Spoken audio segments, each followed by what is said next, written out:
धेरै वर्षपछि अनुज आज आफ्नो गाउँ जाँदै थियो। उसको साथी राहुल पनि उसँगै थियो। दुवै साथीले रेल समातेका थिए। उनी साँझसम्म गाउँ पुग्नु पर्ने थियो। रेलमा खाना खाइसकेपछि दुवैजना कुरा गर्दै बाहिरी दृश्य हेरिरहेका थिए। राहुलले भन्यो, भाइ, आजसम्म मैले गाउँ र खेतहरू रेलबाट मात्र देखेको छु। म कहिले गाउँ गएको छैन, त्यसैले जब तपाईँले मलाई तपाईँसँगै आउन भन्नुभयो म धेरै खुसी भएँ।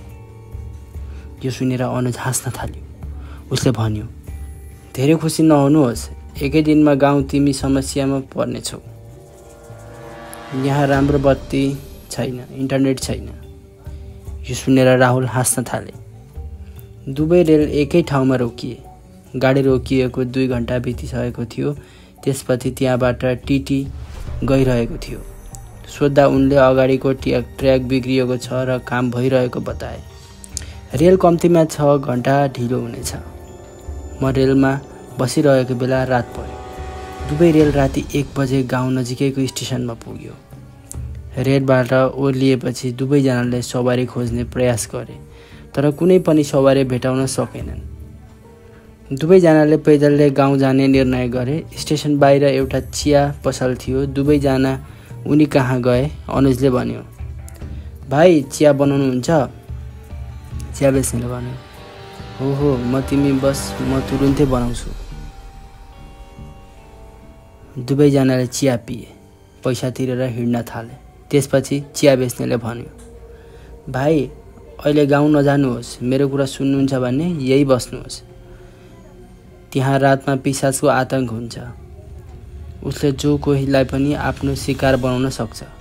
यो सुनेर अनुज अलि डराउँछ। तर राहुल भन्छ, हे साथी, म रातको 3 बजेसम्म सहरमा घुमिरहन्छु, कहिले केही हुँदैन। तिमीहरूले मानिसहरूलाई डराउन यी कथाहरू बनाएका छौ। राहुल राजी भएन र दुवैजनाले चिया बेच्ने कुरालाई वास्ता गर्दै गाउँतिर हिँड्न थाले। बाटोमा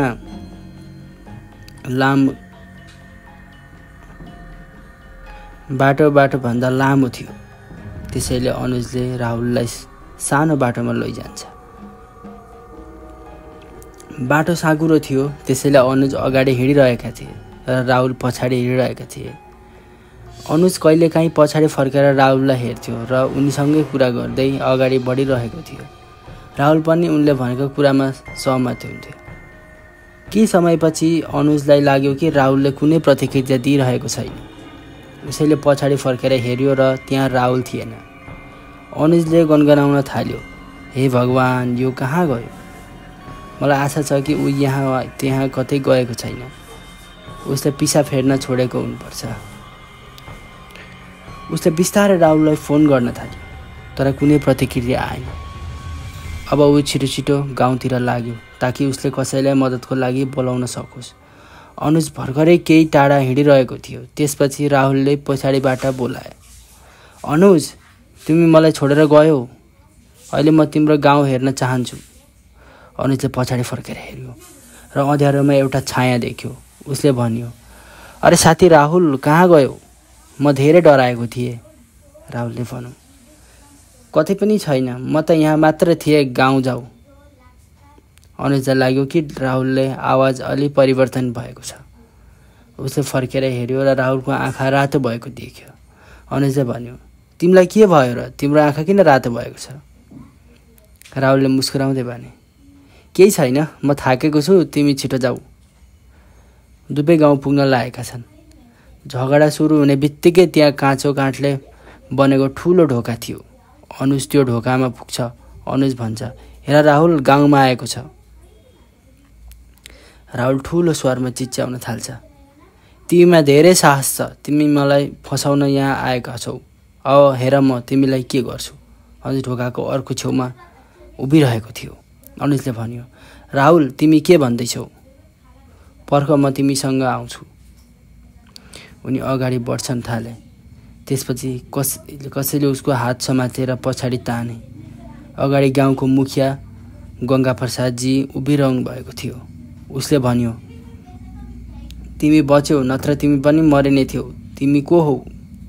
अनुजले भन्यो, प्रमुख, म अनुज हुँ, रामपालजीको छोरा म मेरो साथीसँग सहरबाट आएको हुँ, तर मलाई थाहा छैन कि मेरो साथीलाई के भयो।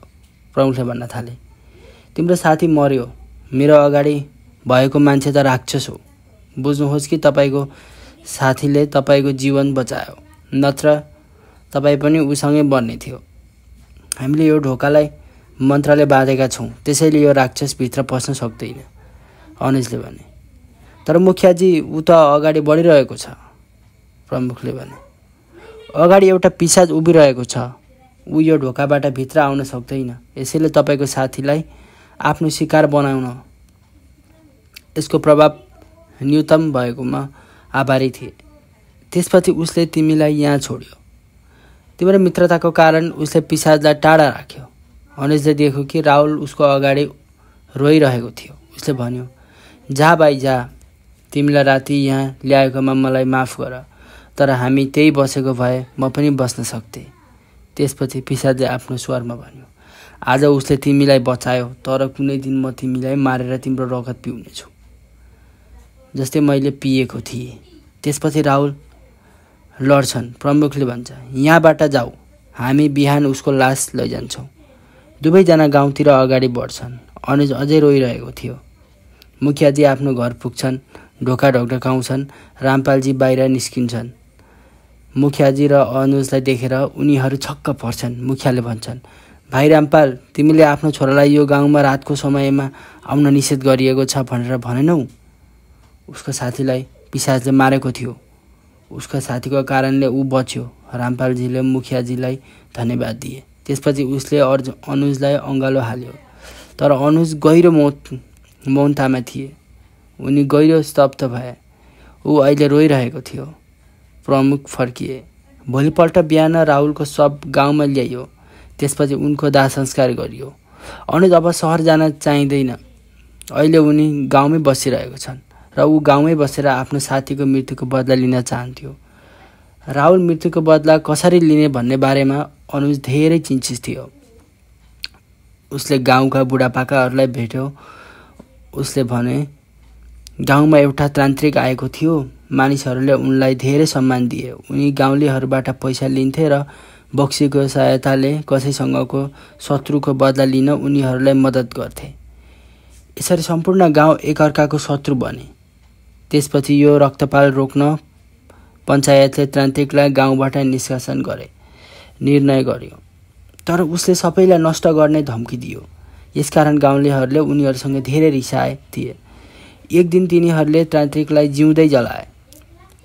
त्यसबेलादेखि ऊ पिशाच बनेको छ र सबैको रगत पिउन खोजिरहेको छ, अनुजले भन्यो।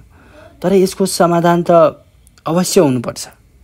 ठिक त्यही बेला मुखियाजी त्यहाँ आएर भने, छोरा, त्यो तान्त्रिकको कारण गाउँको हरेक घरले कुनै न कुनै रूपमा गुमाएको छ। यदि हामीले यस्तो तान्त्रिक भेटाउन सक्छौँ जसले उसलाई नियन्त्रणमा गर्न सक्छ र उसको आत्मालाई मुक्त गर्न सक्छ, तब मात्र यो सम्भव छ। अनुजले अब त्यसको तान्त्रिक खोज्न थाल्यो। के अनुजलाई तान्त्रिक भेटाउन सके? के तान्त्रिकको पिशाचलाई मुक्त गर्न सक्छ त? यो कुरा तपाईँ कथाको अर्को भागमा थाहा पाउनुहुनेछ।